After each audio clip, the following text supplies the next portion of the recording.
Hey everyone, welcome back. In today's tutorial, I'll show you how to set up the HTTP CustomVPN app using OpenVPN configuration files from a reliable VPN server app. This setup will help you enjoy secure and private online browsing. Let's dive right in. First, open the Google Play Store and search for HTTP Custom.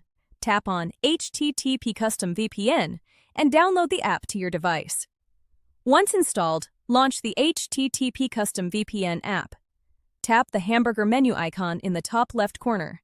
Then go to VPN Settings to familiarize yourself with the options. Next, head back to the Play Store and search for VPN servers.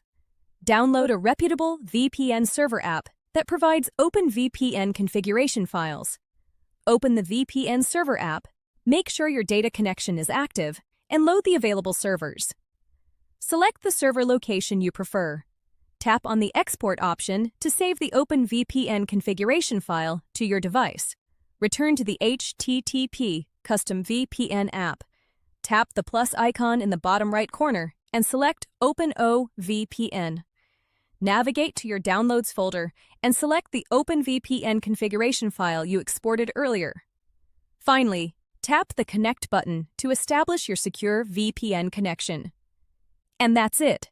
You're now connected using HTTP Custom VPN with OpenVPN configurations, ensuring enhanced security and privacy online. If you have any questions, feel free to leave a comment below. Don't forget to like this video, subscribe for more helpful content, and join our Telegram and WhatsApp channels. Links are in the description. Thanks for watching.